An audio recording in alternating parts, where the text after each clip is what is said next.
It's a privilege to be included in New York poetry, and I'll get this out the way. Shake Shack, I love you. Don't steer me wrong.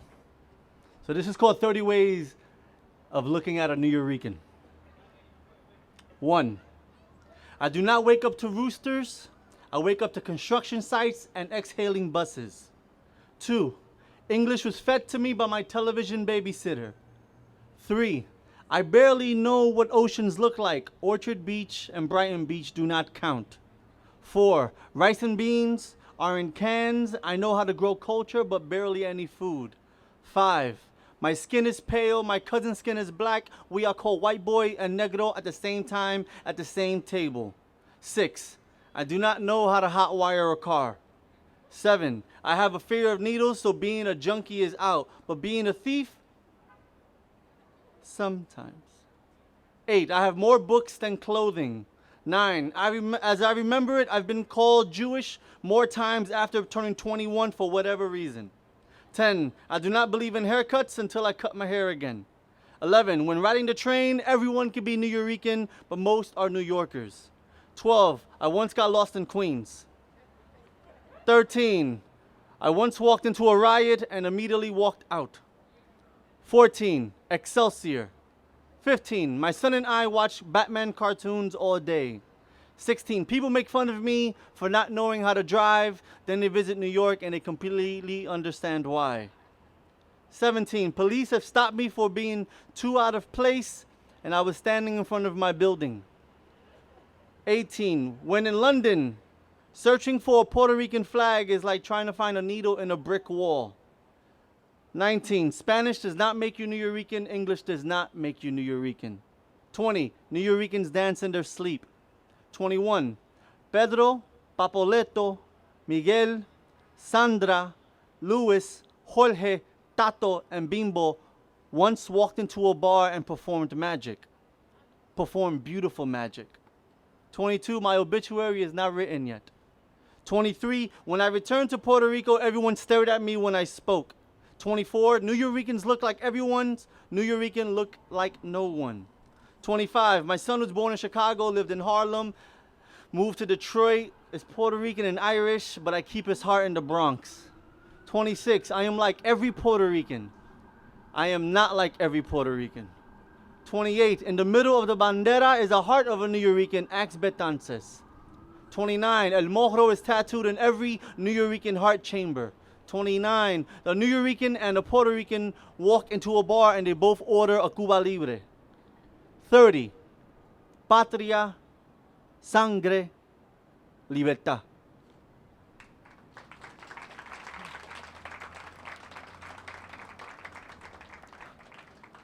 I have an 11-year-old who's a little bit of a smart ass, and I appreciate that because I was definitely a smart ass when I was his age, but he's a little better than I am. So this is whenever he comes to New York, we do the obligatory every museum, even though he's bored, like in 10 minutes. But this is called Inside the Museum of the Natural History. If you've ever been there, you know how massive it is sometimes, and sometimes, I'm not being an asshole. I don't give him $25 because I don't have to give him $25. I pay city and state tax, and that's probably where they get everything from. So this is called Inside the Museum of the Natural History. On this hot summer day, my son and I go to the museum because sometimes a large museum is the only logical choice if there are no good movies playing at the cinemas. We only give 50 cents to the museum because the tourists behind me are paying the full price of $25 and probably those behind them too. So don't judge me, cashier. We pay New York taxes and you've gotten enough out of us through the years. Depending on the entrance you come in, the museum is majestic, but we entered through the 81st Street train station. It is very anticlimactic, with the security guard yelling at the people to get online to the left. When we walk in, we stare at the directory. I ask him, where do you want to start? He goes, dinosaurs. Something that he's been obsessed with since he was a toddler. Then we could work our way down, he says. I nod my head, we get in the elevator, we search for Tyrannosaurus and other ancestors of domesticated animals. My son's eyes are open wide and the enormity of these creatures no one has ever seen in person. Now, I love the museum as much as anyone else does.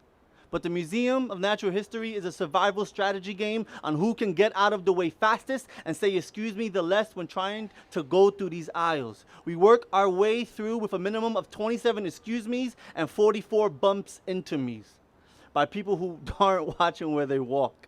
A grown man bumps into my son. He turns around and kind of shrugs it off as if it was his, he shrugs it off as if it wasn't his mistake, and I give him a death stare that has burned through his skull. As his fear rose, he apologized to me, and I tell him, please apologize to my son.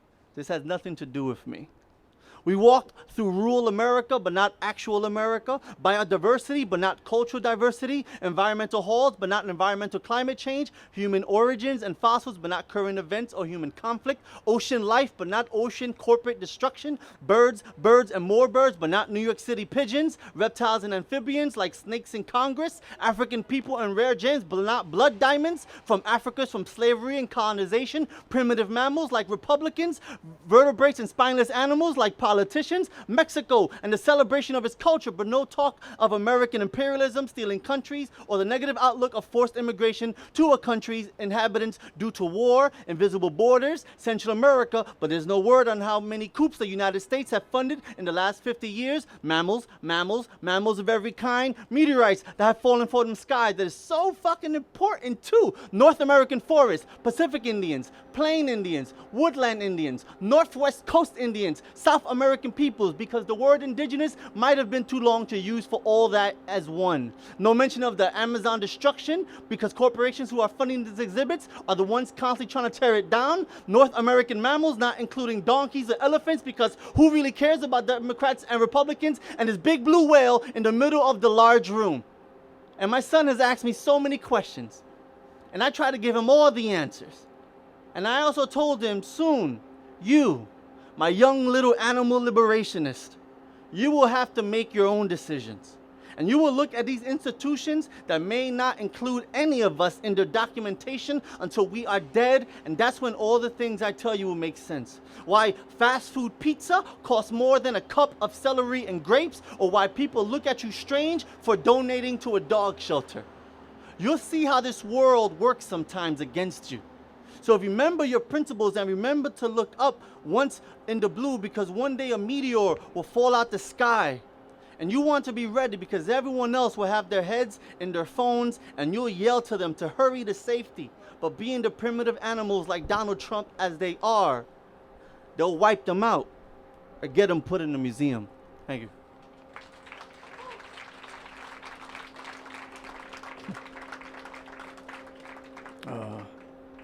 So I grew up in New York. Sure, bus. I totally want all that background noise. Thank you. I really appreciate that. I mean, I grew up here. I don't, I'm loud. So, when you grow up in New York, I can talk about gentrification for hours. Thank you. I appreciate it. Thank you. And, fuck you too. So this is just one of the many poems I have about New York City and gentrification. And one thing about gentrification that I think no one likes to talk about, or they just forget, is how we really have to hold landlords accountable. When someone moves to a different city, like when I lived in Chicago, I lived in Wicker Park, I was not going to the south side of Chicago. So when people come to New York, they do not want to move to Far Rockaway, they are going to move to Bushwick because that's what the news and the media always portrays. But if we hold landlords accountable, that's a whole nother conversation. My landlord and I have a really good relationship. Not really, but my landlord's lawyer and I have a really good relationship because I translate for him at housing court. So he appreciates that. That's why I still live in the Bronx. So this is, I don't have a name for this yet. This is literally like the first time I read it. I just wrote it last night. For you guys, new poem. And now the next morning, with our feet tired and worn from running the streets like a pack of wild wolves, we observe the chaos that we try to prevent, painting these walls bright blue and apocalyptic white.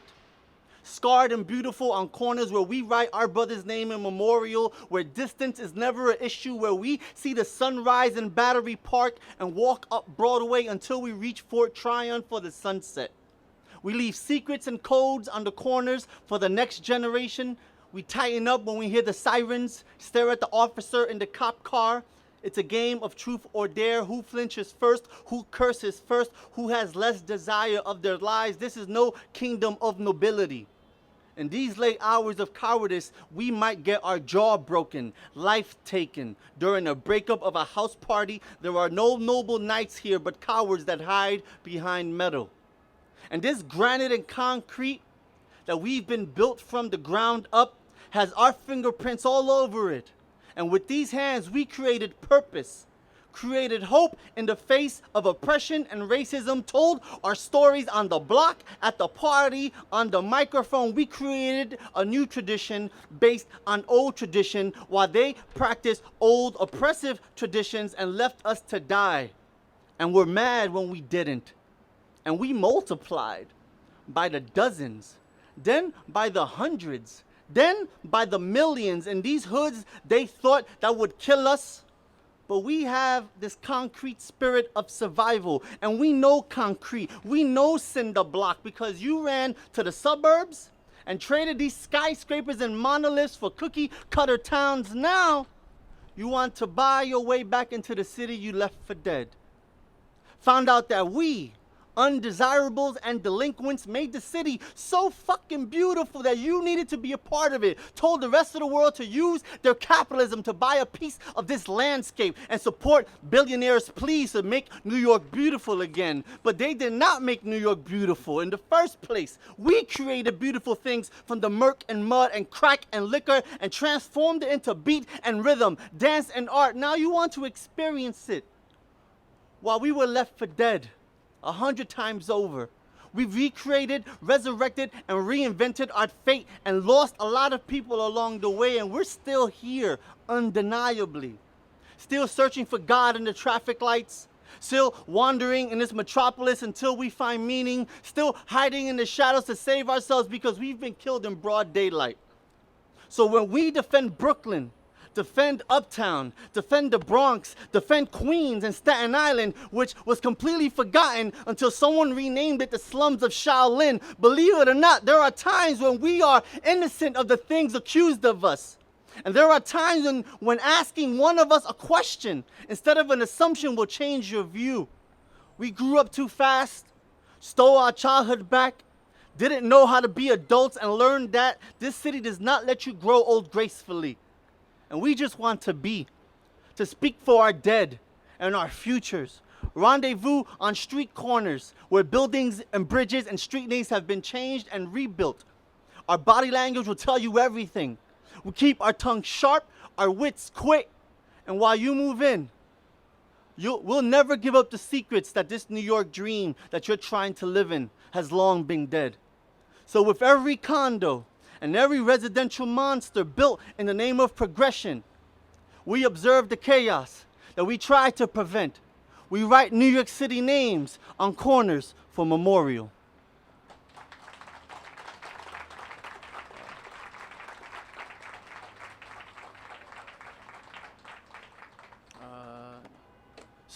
Again, so there is a little beautiful piece of a shopping place.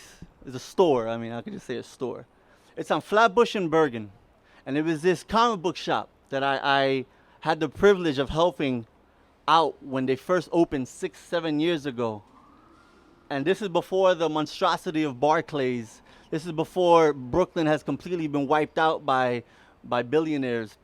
The owner of the comic book store told me that they're closing this month, and it heartbreaks me because it's such a beautiful store.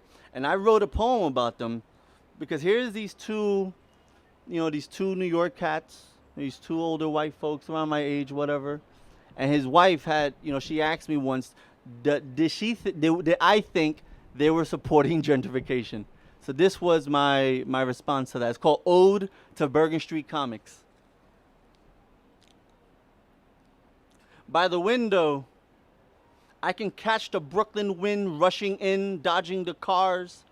My footprints are cemented on the right side of the Victorian couch, and it feels like home.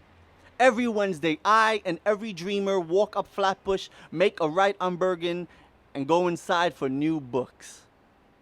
Thank you for giving me one of my dreams back at the low cost of thank you. Your brick walls are welcoming, and your banter on Oklahoma football sounds like my father and I talking about baseball. You once asked me if I thought you were supporting gentrification by opening up a store on Bergen Street. And I was taken back by the honesty of the question and the courage to ask me. You who hears me complain about gentrification in New York every time you see me. I look at you in the eyes and say, no, I don't think you are. I think every neighborhood should have a comic book store like this, as beautiful as this one. So if you get a chance, the closing party's on the 26th. I recommend you go. It is a beautiful, beautiful, beautiful store. And I don't know, I may stop buying comics after that. That's how depressed I am. This is my last poem for the evening. Right? Is that okay, sir? Give yourselves a round of applause for sticking out. You know, it's all, you're in the park, hanging out, you know. Don't talk to strangers this late, though. Don't offer any free gifts. Unless it's a burger from Shake Shack, then think about it. This is called The Most Beautiful Day. Praise your voice and the ears that listen to you. Praise the mornings for we woke another day.